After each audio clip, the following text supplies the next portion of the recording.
자, 이 내용을 한번 차근차근 풀어봅시다. 배움을 즐기시고 핵심 통찰을 원하시는 당신, 오늘 아주 잘 찾아오셨습니다. 네, 오늘 정말 흥미로운 주제가 준비되어 있죠. 맞습니다. 일단 지금 듣고 계신 당신이 평생을 바쳐서 이룩한 완벽한 성공의 정점, 그 순간을 한번 상상해 보시죠. 아주 기분 좋은 상상이네요. 그렇죠. 치열한 경쟁을 뚫고 마침내 업계 최고의 자리를 올랐고요.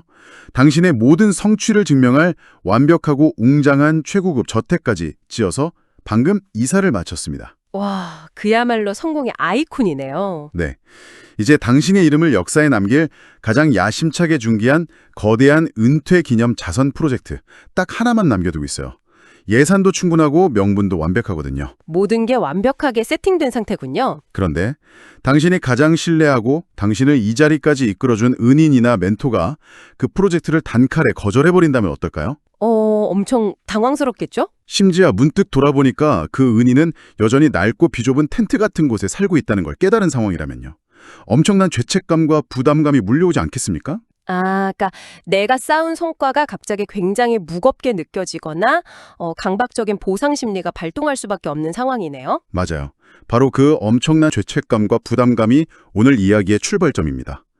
오늘 우리가 깊이 파헤쳐볼 자료가 바로 고대 문헌인 역사상 17장의 기록인데요. 네, 보통 종교적인 텍스트로 많이 알려져 있죠. 그렇죠. 하지만 우리의 오늘 미션은 좀 다릅니다. 종교적인 관점을 넘어서 권력의 정점에 선 한 왕이 신을 위해 거대한 기념비를 세우려던 계획이 어떻게 완전히 뒤집히는지 볼 거거든요. 네, 그 과정에서 드러나는 인간의 심리, 그리고 예상치 못한 서사의 전환을 아주 객관적으로 분석해보는 것이 오늘의 목표입니다. 맞습니다. 진정한 유산, 그러니까 레거시와 야망에 대해 아주 놀라운 통찰을 얻을 수 있는 시간입니다. 자, 왕은 이 죄책감을 해결하기 위해 어떤 행동을 취했을까요? 여기서 우리는 지극히 인간적인 논리와 더 높은 차원의 관점이 정면으로 충돌하는 첫 장면을 목격하게 됩니다. 역대상 17장 1절과 2절의 내용을 보면요. 다윗 왕이 방금 말한 그 상황에 정확히 처해 있어요. 본인은 화려한 백향목궁에 거주하고 있는데 여호와의 언약궤는 그저 낡은 휘장, 즉 텐트 밑에 덩그러니 놓여 있다는 사실을 새삼 깨달은 거죠. 백향목이라고 하면 고대 근동 지역에서는 완전 그 단순한 나무가 아니잖아요. 그렇죠. 레바논 지역에서 벌목해서 뗏목으로 바다를 건너오고 그걸 다시 육지로 끌고 와야 하는 엄청난 물류와 자본이 투입된 당대 최고의 권력 상징이었습니다. 그러니까 그런 궁에 살고 있다는 것 자체가 나는 이 지역의 완벽한 패권자다라는 선언인데 정작 신의 궤는 천막에 있으니 마음이 얼마나 불편했겠어요? 네, 그래서 다윗이 즉각 행동에 나섭니다. 자신의 조언자인 선지자 나단을 불러서 이 깊은 부담감을 고백하죠. 그랬더니 나단이 어떻게 반응하나요? 아주 즉각적으로 동의합니다. 하나님이 왕과 함께 계시니 마음속에 있는 것을 그대로 행하소서라고 일초의 망설임도 없이 대답하죠. 저는 사실 이 나단의 반응이 현대 직장 생활에서도 엄청 흔한 일이라고 생각해요. 어떤 점에서 그렇게 보시나요? 만약에 성공한 CEO가 거액을 들여서 회사 이름으로 거대한 자선재단 건물을 짓겠다고 하면 옆에 있는 컨설턴트나 임원이 당연히 훌륭한 생각입니다. 당장 진행하시죠. 라고 하지 않겠습니까? 맞아요. 대표님의 위대한 업적이라고 박수치는 게 당연한 상식이겠죠. 고대 사회에서도 비슷하지 않았을까요? 왕이 신을 위해 웅장한 신전을 짓는다는 건 왕으로서 당연하고 가장 존경받을 만한 행동이잖아요. 여기서 정말 흥미로운 점은요. 나단의 이 즉각적인 동의가 신의 뜻을 묻고 나온 게 아니라는 겁니다. 신에게 물어보지도 않았나요? 네, 지극히 상식적이고 합리적인 온간적인 논리에서 비롯된 거죠. 왕조의 영속성을 위해 신전만큼 확실한 도구는 없으니까 반대할 이유가 전혀 없었던 겁니다. 그러니까 인간의 시선에서는 100점짜리 기획안이었던 거네요. 맞습니다. 하지만 이게 바로 앞으로 전개될 이야기에서 인간의 합리적 예상과 완전히 다른 신의 관점이 등장할 것임을 암시하는 아주 완벽한 복선이 됩니다. 하지만 완벽해 보이는 마스터 플랜도 한순간에 틀어질 수 있잖아요. 나단의 동의가 있은 바로 그날 밤 상황이 완전히 180도 뒤집힙니다. 네, 신이 직접 개입해서 이 프로젝트에 제동을 걸어버리거든요. 본문 3절에서 10절 사이를 보면 신이 나단을 통해 다윗에게 아주 단호하게 말합니다.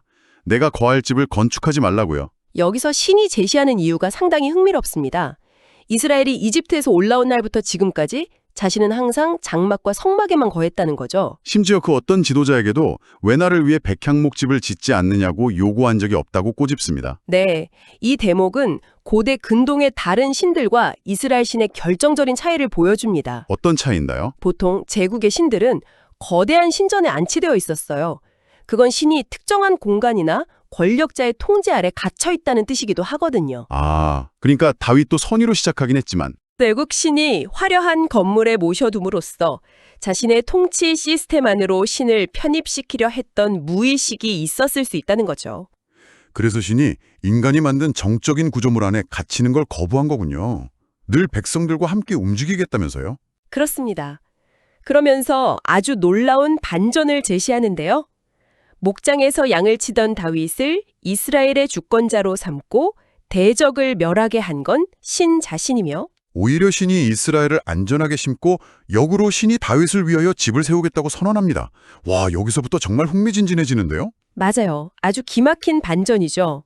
텍스트에 등장하는 아주 기발한 언어 유희가 있잖아요. 네, 바로 집, 히브리어로 바이트라는 단어입니다. 다윗은 부동산 개념의 물리적인 집, 그러니까 건물을 지으려 했는데 신은 다윗에게 영속적인 집, 즉 다이너스티, 왕조를 지어주겠다고 맞받아친 거잖아요. 이걸 더 큰 그림과 연결해 보면요. 신은 왕으로서 한껏 고양된 다윗의 자아를 양을 치던 목장 시절로 아주 부드럽게 끌어내립니다. 아, 권력의 중심을 재조정하는 거군요. 이 이야기의 진짜 주체가 누구인지 착각하지 마라. 이렇게요? 정확합니다. 내가 너를 위해 짓는 거지 네가 나를 위해 짓는 게 아니라는 선언인 거죠. 그렇다면 신이 다윗을 위해 짓겠다는 그 집의 구체적인 청사진은 대체 뭘까요?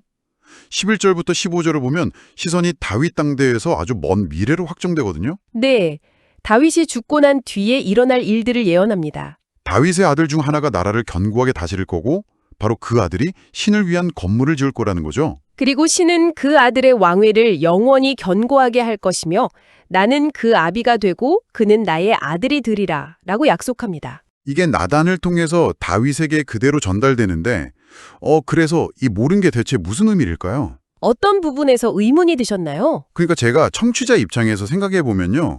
내가 진짜 큰 맘 먹고 엄청난 자선 프로젝트, 기념비적인 걸 하려는데 멘토가 넌 안 돼.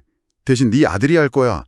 이러면 약간 서운하거나 씁쓸하지 않을까요? 내가 영광을 누릴 수 없으니 허탈할 수 있겠죠. 맞아요.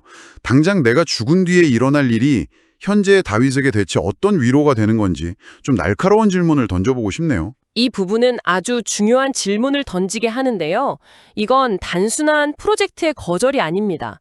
한 인간의 유한한 수명을 넘어선 영원한 타임라인으로의 초대거든요. 영원한 타임라인이요? 네, 다윗의 심리적 상태를 이해하려면 그의 전임자였던 사울 왕을 떠올려야 합니다. 아, 권력을 빼앗기고 비참하게 몰락했죠. 맞아요. 다윗은 왕좌에 있으면서도 끊임없이 나도 저렇게 버림받지 않을까 하는 불안에 시달렸을 겁니다. 그 화려한 궁전을 짓고 신전까지 지으려 했던 것도 어찌 보면 그 불안감의 표출일 수 있어요. 스스로 끊임없이 자신의 가치를 증명해야 했던 거네요. 그렇죠. 그런데 신의 약속 중에 핵심이 뭐냐면 다윗 이전에 있던 자에게서 자비를 빼앗은 것과는 달리 아, 네 아들에게서는 결코 자비를 빼앗지 않겠다. 맞습니다. 영원히 그 집과 나라를 세우겠다는 흔들림 없는 보장입니다. 후손들이 실수를 하더라도 자비를 거두지 않겠다는 절대적인 안전망을 제공받은 거죠. 와, 그러니까 성과에 대한 불안감 없이 조건 없는 영원성을 부여받은 완벽한 계약이군요. 다윗 입장에서는 증명의 굴레에서 완전히 벗어나는 엄청난 해방감이었겠어요. 권력자가 받을 수 있는 최고의 선물이자 진정한 유산이었던 겁니다. 이 거대하고 시대를 초월하는 약속을 전해드린 왕은 과연 어떤 반응을 보였을까요? 16절부터 27절을 보면 다윗이 권력자의 태도를 완전히 버립니다. 어떻게 반응하죠? 다윗이 여호와 앞에 나아가서 앉아서 기도를 합니다. 나는 누구오며 내 집은 무엇이건대 나로 이에 이르게 하셨나이까. 철저한 자기 객관화가 일어났네요. 저는 이 앉아서 기도했다는 물리적인 행동 변화가 정말 와닿았어요. 보통 왕이면 당당하게 서거나 의식적으로 멋지게 기도할 텐데 그냥 털썩 주저앉은 거잖아요. 맞아요. 당시 예법으로는 상당히 파격적인 모습입니다. 이런 마치 너무 거대하고 압도적인 선물을 받아서 다리에 힘이 풀려 털썩 주저앉게 되는 상황과 같아요. 내가 상대에게 뭔가 대단한 걸 보답해야겠다는 인간적인 계산이 완전히 사라진 거죠. 그저 그 거대한 호의를 순수하게 받아들이는 철저한 수용의 순간입니다. 네, 맞아요. 오직 이스라엘을 구속하고 자신의 백성으로 삼으신 신의 위대함만 찬양하잖아요. 여기서 다윗의 기도 방식이 어떻게 진화했는지 분석해보는 것도 중요합니다. 처음 1절, 2절에서는 어땠나요? 내가 집을 짓겠습니다. 철저하게 자기가 주어인 능동태였죠. 네, 하지만 기도의 후반부로 가면 당신이 말씀하신 대로 내게 이루어지게 하소서라는 철저한 수용의 태도로 바뀝니다. 심지어 자기가 기도할 마음이 생긴 것조차 신이 먼저 집을 짓겠다고 알려주셨기 때문이라고 고백하더라고요. 맞습니다. 진정한 위대함은 우리가 무언가를 스스로 애써 세우는 데 있는 게 아니라는 거죠. 아, 그럼 어디에 있나요? 더 큰 존재가 우리를 위해 세워주는 것을 겸허히 받아들이고 그것을 유산으로 남기는 데 있다는 핵심 통찰을 보여주는 겁니다. 와, 정말 깊은 통찰이네요. 자, 오늘 우리는 물리적이고 눈에 보이는 기념비를 세우려던 한 왕의 야심찬 계획이 어떻게 눈에 보이지 않지만 영원히 지속되는 가문의 유산으로 뒤바뀌는지 살펴봤습니다. 네, 정말 드라마틱한 서사였습니다. 지금 이 이야기를 듣고 계신 당신도 마찬가지일 수 있습니다. 당신이 열정적으로 계획하고 밀어붙이던 일이 때로는 전혀 예상치 못한 방식으로 거절당하거나 수정될 때가 있잖아요. 그렇죠. 그 순간에는 좌절감이 들기 마련이죠. 하지만 그게 실패가 아니라 훨씬 더 크고 의미 있는 방향으로 당신을 이끌어가는 과정일 수 있다는 사실을 꼭 상기시켜드리고 싶습니다. 내 시야를 벗어난 곳에서 더 거대한 계획이 작동하고 있을지 모르니까요. 맞습니다.